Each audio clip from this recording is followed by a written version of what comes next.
Welcome back to Fun, Fierce, Unfuckwithable. I'm Alisa Davis, and you know what we're doing here.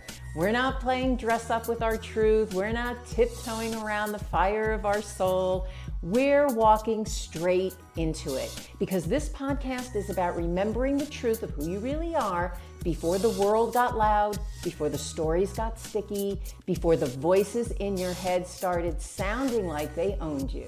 This is the space where we strip back the illusions and stand in the raw pulse of what's real. And today, if you are a 3/6 profile in human design, or you love one, or you're raising one, or you are one and didn't know yet, get ready. Because this episode is for the wild, messy, brilliant, wise as hell ones. The ones who fall down, get up, wipe off the blood, and say, yeah, but did you see what I just learned? Let's go. The 3/6 is a paradox. It's the Buddha in combat boots. It's the soul who came here not just to touch the hot stove, but to redesign the entire kitchen after burning their hand. And then they climb up to the roof of the house, sit cross-legged with a telescope, and go, let's talk about what all that means. The line 3 is the martyr, the experimenter. We've talked about this before. The embodied explorer, the one who's here to figure out what works by living what doesn't.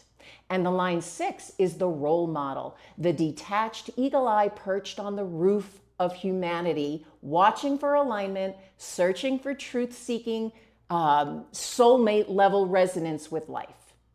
And when you put them together, the 3/6 lives a triphasic journey. Phase 1, from birth to 30, a double 3. That means trial and error squared.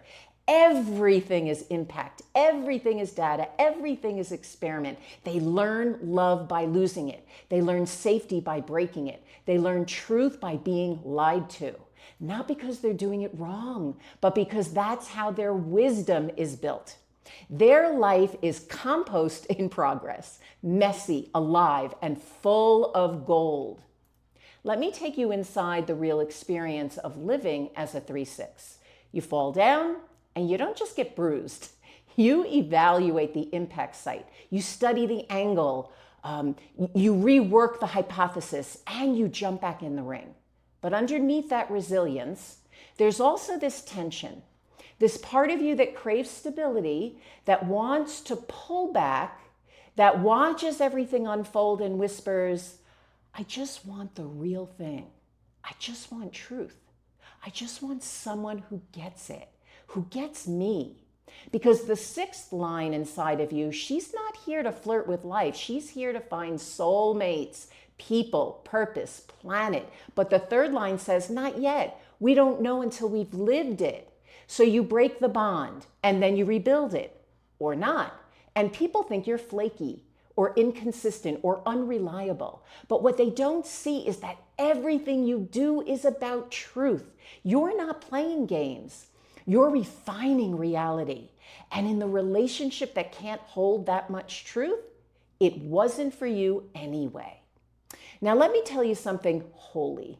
There is no one like a 3/6 in their later years when you've moved through the fire, sat on the roof, fell back down again, and kept going. You become this rare alchemy of wisdom and grit.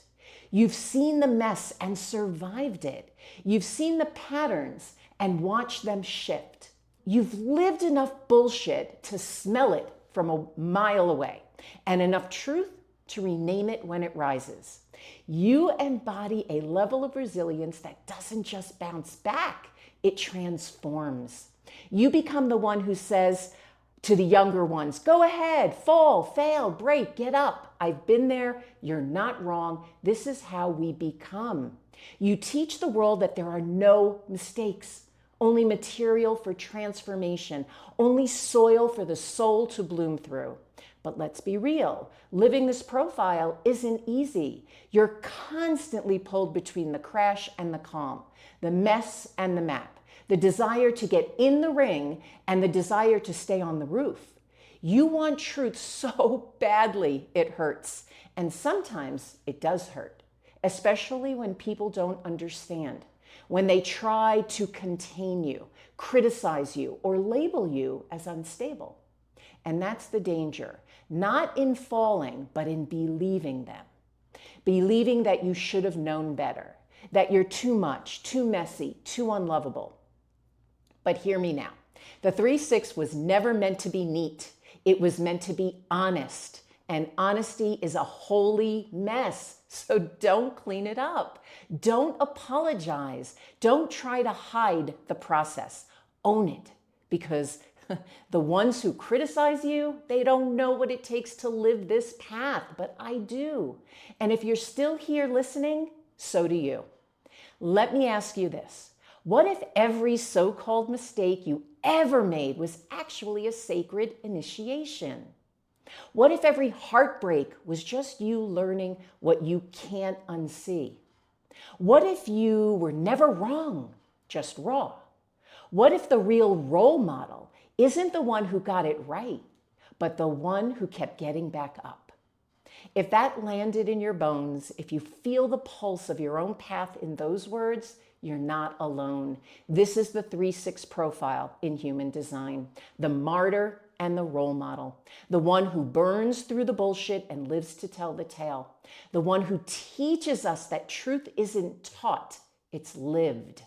And wisdom? Wisdom isn't clean, it's earned. If you want to explore more of your profile, your type, your authority, if you're ready to remember the blueprint of your soul that you came here to live, book a human design reading with me. I'll meet you in the mess and we'll find the magic in it. Until next time, keep living your truth, keep trusting your fire, and keep being fun, fierce, unfuckwithable. Talk soon.